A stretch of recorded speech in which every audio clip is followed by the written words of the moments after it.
Shalom, selamat malam Bapak Ibu Saudara yang dikasihi Tuhan Yesus Kristus. Selamat berjumpa dalam renungan pada malam hari ini. Doa dan harapan saya saudara semua ada dalam keadaan yang baik, sehat, penuh sukacita, dan selalu berlimpah berkat Tuhan.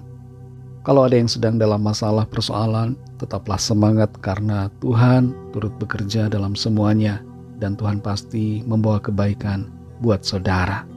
Sebelum kita mendengarkan renungan firman Tuhan, mari kita berdoa.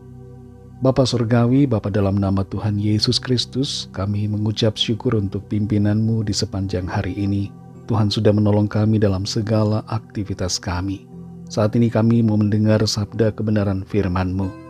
Jamahlah hati kami supaya kami mengerti dan taat pada kehendak-Mu. Dalam nama Tuhan Yesus kami berdoa. Haleluya. Amin. Saudara yang dikasih Tuhan, ayat renungan kita pada saat ini terdapat dalam 2 Raja-Raja 12 ayat yang ke-6. Tertulis demikian. Tetapi dalam tahun ke-23 zaman Raja Yoas, para imam belum juga memperbaiki kerusakan rumah itu. Saudara yang dikasih Tuhan, Ratu Victoria menjabat sebagai Ratu Inggris selama 63 tahun 216 hari. Dan ia menjadi salah satu tokoh yang paling berpengaruh saat itu. Ketika Ratu Victoria masih kecil, dia tidak tahu bahwa dia akan menjadi pewaris tahta Inggris. Salah seorang gurunya yang ditugaskan untuk mempersiapkannya untuk situasi masa depan merasa frustrasi karena tidak dapat memotivasi Victoria dalam berbagai hal yang diperlukan. Victoria tidak menganggap serius akan studinya. Akhirnya gurunya memutuskan untuk memberitahunya bahwa suatu hari nanti dia akan menjadi Ratu Inggris. Setelah mendengar hal itu, sikap Victoria mulai berubah. Ia mulai jadi anak yang bertanggung jawab dalam berbagai hal. Kita semua punya tanggung jawab yang harus kita jalankan dengan baik. Tapi sayangnya, tanggung jawab seringkali disalahgunakan, diabaikan, atau diremehkan oleh banyak orang yang seharusnya mengemban tanggung jawab itu.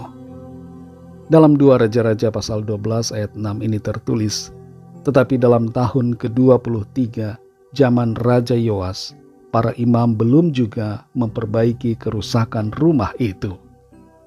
Para imam yang bertugas di rumah Tuhan telah diberikan tanggung jawab dalam pelayanan dan juga diberi tanggung jawab khusus oleh Raja Yoas untuk memperbaiki bagian-bagian yang rusak dari rumah Tuhan yang ada di Yerusalem. Sebagaimana yang seringkali terjadi pada sebuah bangunan, akan ada yang aus, rusak atau jebol. Demikian pula di bangunan rumah Tuhan itu, ada beberapa bagian yang memerlukan perbaikan. Dan untuk itu Raja Yoas memerintahkan pengumpulan dana dan mempercayakan perbaikan itu kepada para imam. Tapi rupanya dalam rentang waktu yang telah dirasa cukup oleh Raja Yoas bagi rumah Tuhan itu untuk diperbaiki, ternyata pada realitanya rumah Tuhan itu masih rusak di beberapa bagian dan tidak diapa-apakan oleh para imam, melainkan hanya dibiarkan begitu saja. Raja Yoas mungkin saat itu geleng-geleng kepala melihat sikap dari para imam yang tidak menjalankan amanat dan tanggung jawabnya dengan baik.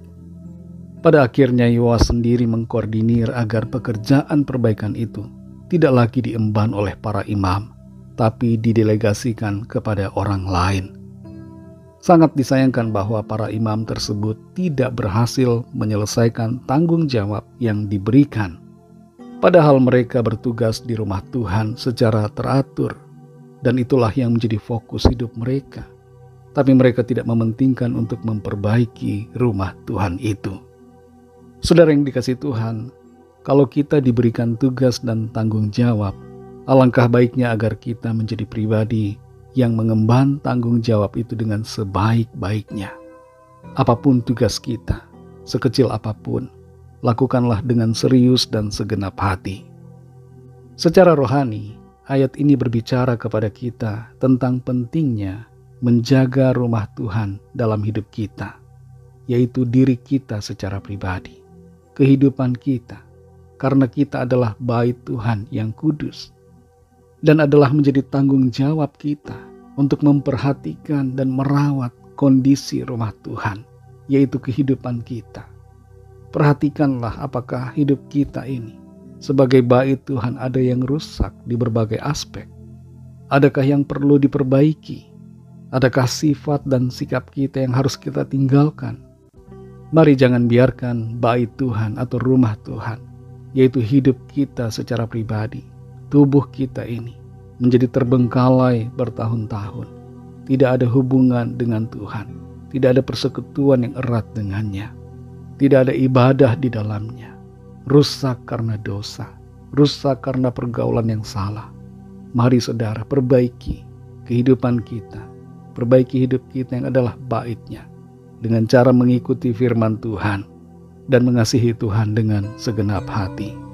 Kita semua diberi tanggung jawab oleh Tuhan. Waktu hidup kita adalah tanggung jawab yang Tuhan percayakan kepada kita. Tubuh kita ini adalah tanggung jawab yang dipercayakan. Mari kita pakai, kita rawat, kita jaga untuk kemuliaan nama Tuhan.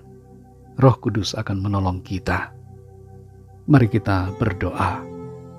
Bapa Sorgawi, Bapa dalam nama Tuhan Yesus Kristus, kami mengucap syukur ya Tuhan karena firman-Mu mengingatkan kami agar kami menjaga hidup kami, menjaga tubuh kami yang adalah bait-Mu, rumah-Mu yang kudus, supaya menjadi rumah Tuhan yang sungguh-sungguh berkenan kepada Tuhan, yang Tuhan mau tinggal dan berdiam di dalamnya. Kami bersyukur untuk firman-Mu. Tolong kami Tuhan supaya kami menjadi pribadi-pribadi yang bertanggung jawab dalam hidup kami. Dalam segala hal yang Tuhan percayakan, ajar kami dan tolong kami supaya kami mengemban tanggung jawab dengan sebaik-baiknya bagi hormat kemuliaan nama Tuhan. Terima kasih Tuhan. Pimpin kami terus ya Roh Kudus. Berkatilah kami dan lindungilah kami Tuhan di sepanjang malam hari ini. Lingkupi kami dengan kasih dan kuasa-Mu. Berikan kami tidur yang nyenyak di sepanjang malam ini. Dan bangunkan kembali besok pagi dengan kekuatan yang baru. Kesehatan yang dari Tuhan. Kami berdoa mohon lawatan Tuhan. Yang sakit Tuhan jamah dan sembuhkan.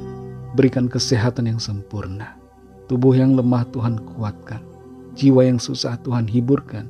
Dan berikan semangat yang baru. Yang terikat terbelenggu dosa dan kuasa kegelapan, saat ini mengalami kelepasan dan kemenangan dalam nama Tuhan Yesus. Dan yang sedang dalam persoalan, masalah, pergumulan apapun, Tuhan berikan jalan keluar yang ajaib. Mujizat Tuhan dinyatakan bagi setiap kami. Terima kasih Tuhan. Kami berdoa bagi bangsa dan negara kami Indonesia, bagi semua bangsa di dunia ini, agar Tuhan melawat dan mencurahkan Roh Kudus-Mu, sehingga setiap orang dari segala bangsa mengenal Engkau ya Tuhan sebagai Tuhan dan Juru Selamat dan percaya kepadamu. Terima anugerah keselamatan. Ampunilah kami Tuhan akan kesalahan kami, seperti kami juga mengampuni orang yang bersalah kepada kami. Dan tuntunlah kami selalu supaya kami ada dalam jalan kebenaran-Mu. Terima kasih Tuhan. Dalam nama-Mu yang kudus, nama Tuhan Yesus Kristus, kami sudah berdoa dan mengucap syukur. Haleluya, terimalah berkat Tuhan. Tuhan memberkati engkau dan melindungi engkau. Tuhan menyinari engkau dengan wajah-Nya dan memberikan kasih karunia. Tuhan menghadapkan wajah-Nya kepadamu dan memberikan damai sejahtera. Berkat anugerah dari Bapa Surgawi, kasih karunia dari Tuhan Yesus Kristus, dalam persekutuan dengan Roh Kudus, menyertai kita semua sekarang ini dan sampai selama-lamanya. Dalam berkat nama Tuhan Yesus Kristus. Haleluya, amin. Puji Tuhan, saudara yang dikasihi Tuhan, saya percaya firman Tuhan menjadi berkat dan kekuatan buat saudara semua, dan Roh Kudus akan menolong saudara untuk lebih lagi memahami kebenaran firman Tuhan. Tuhan Yesus memberkati saudara semua. Sampai jumpa dalam renungan yang berikutnya. Haleluya.